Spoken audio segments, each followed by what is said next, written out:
Pop Smoke. This album was the posthumous release. Shoot for the stars, aim for the moon. And I really feel like everything surrounding the album really flopped this project. Sonically, I enjoy most of it. So it's not that.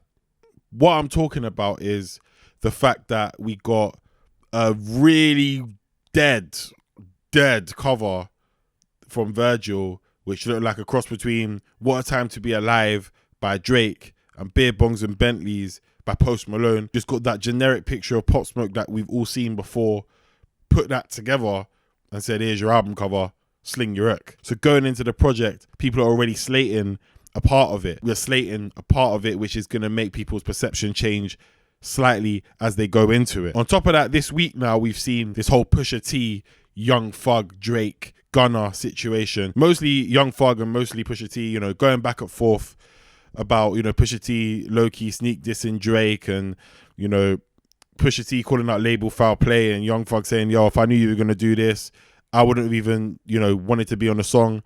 And Pusha T is saying the only reason why you're on the song is because I put you on the song. So all this stuff, again, takes away from the actual Pop Smoke album itself, and that is what makes it jarring, because we now see that the attention is shifted away from the fact that it should be a celebration of, you know, Pop Smoke, a guy who was revolutionary with his sound, you know, for New York rap.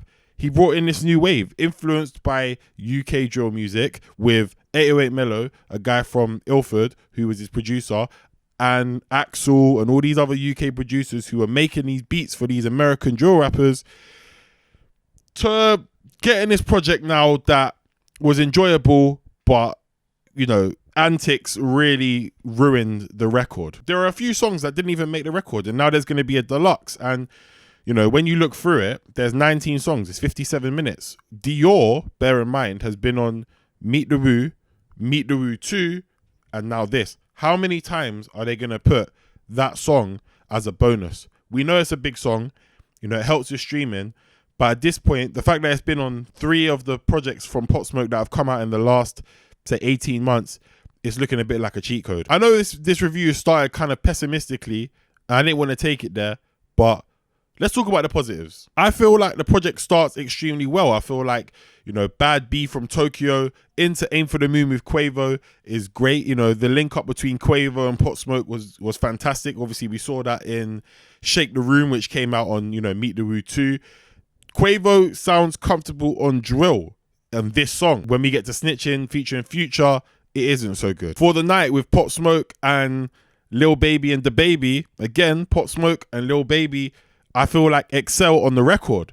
However, DaBaby sounds offbeat, sounds off, out of sync, comes back into sync, and then out of sync again. And I feel like his flow fundamentally ruined his part of the record for myself. Yea Yea was one of the first songs for me that hit when I first heard this, because obviously I'm recording this on Wednesday. I initially heard this album on Friday when it came out, like most of you probably would have as well.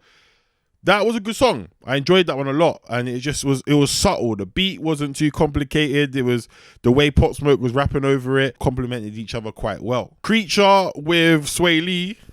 Now, I didn't think this was going to be my main favorite, but is probably my favorite record apart from The Woo with 50 Cent and Roddy Ricch off this tape, because I do like the ad-libs that come in over the chorus. I do like Swae Lee's verse, do like Pop Smoke's as well.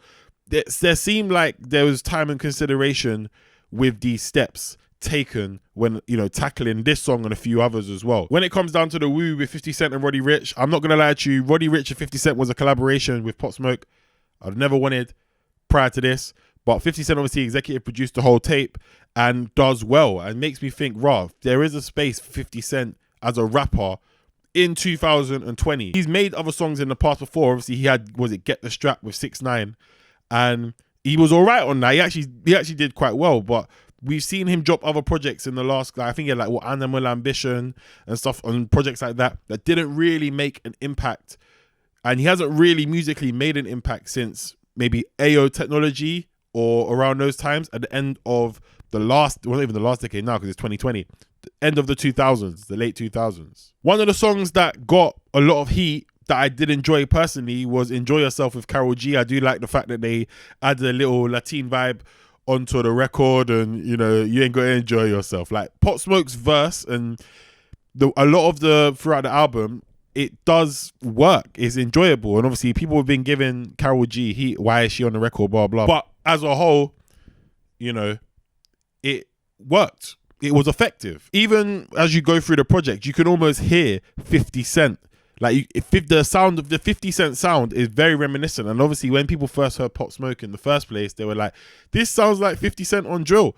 And as you go through this, he's not just sticking with the drill sound, he's deviating, he's taking it to other directions, but it does sound like 50 Cent. So it does make sense why he executive produced the album and knew how to get Pop Smoke's vocals, you know, without him being, you know, alive, sounding as good as some of them did. The track Snitching with Future and Quavo, although it not being one of my favorites, the little skit that you have at the beginning, I don't know why, it just reminded me of like when he did it on Heat, which was on Get Rich or Die Trying. So we see little similarities come through. Gangsters as well, obviously we spoke about that briefly.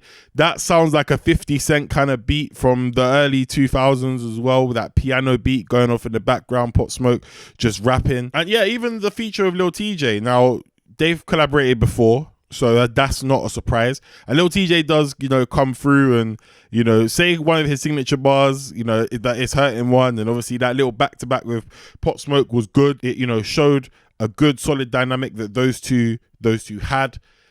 But we also gets let down by quite a few records after that. There's something special, which is, I think, what, Fabulous and Tamia. I think that's the Into You. I think that's the song. If not, I know as soon as you know that sample, you know it, but I can't remember if that's the name of it, so forgive me if that isn't. That song wasn't good. Now, this reminded me of when Polo G did that on The GOAT a couple, well, probably a month and a half ago, where he did that with the Tupac song. And even then, for me, I was like, yo, guys, that ain't it. Like, that wasn't it. That wasn't a thing. Why did you do that? Because sometimes with classic beats, they're good when they're classic. When they're sampled, that's a different thing. But when you're almost using the exact same beat, it just doesn't sound good because of the way rappers rap now as opposed to how they rapped 20 years ago. The song West Coast S with Tyga, people were getting onto Tyga and talking about, you know, why is he on there? And Tyga had to go out on social media and basically show, you know, receipts of him talking to Pop Smoke, who was alive at the time, saying, you know, they had a song cooking together and this was the song. And again, that takes away from the impact of this project because it's not a bad project at the heart of it. But when you've got all these antics going off around the tape, you get to the point where you're like, so are you man listening to the music, or are you just upset because Tyga and Karol G and this person and that person's on the record? The only time I would say where I could see, you know, where it's an unfinished, you know, Pop Smoke verse is on the Woo, where the beat changes and obviously he kind of references 50 Cent, talks about Candy Shop, different stuff like that, you know, uses different song names from 50. And obviously it's nice that 50's on the record. So, you know, it makes sense why they'd use that kind of unfinished, unreleased verse, switch up the beat a little bit and then put it on there as well. But as a whole, obviously we have a deluxe edition on the way, right? We do have a deluxe edition on the way, whether that be with Pusha T's verse on there or not. That's one thing. I just feel like the antics and the rollout of this record was poor. I think Pop Smoke was a name that, you know, when we look at Meet the Woo 2, we saw Christopher Walken come out at the top of the year, January time. Then Meet the Woo 2 came out and it was nuts. Like the energy around him at that point was at a fever pitch. We get to this now, yeah, and it just kind of came with the deadest packaging ever, had to get redone. Then there was rumors that packaging, obviously the album artwork was copied from another guy. And it just seemed like a massive stumbling block, and that's a shame because, like I said, the quality of the tape is pretty decent. And had he have been alive to, you know, release this record, do the rollout, do the interviews and stuff, it would have been better. I just think the estate let themselves down on this one quite a bit. And with all this other stuff going around, people winning receipts from Tyga, Pusha T, and all this, and the dead album cover, you lose the focus. Why are we here to listen to this posthumous release? To celebrate Pop Smoke, or we're here to talk rubbish? That's why it let me down. I can't lie to you guys. That's why this record let me down. I will still probably spin quite a few of these tracks. You know, if I literally get my phone and I go through the songs I like, I would say Aim for the Moon, For the Night. I'm going Yeah. I'm going Creature. I'm going The Woo. I'm going Enjoy Yourself and Mood Swings. They're my main choices of the songs I would go for.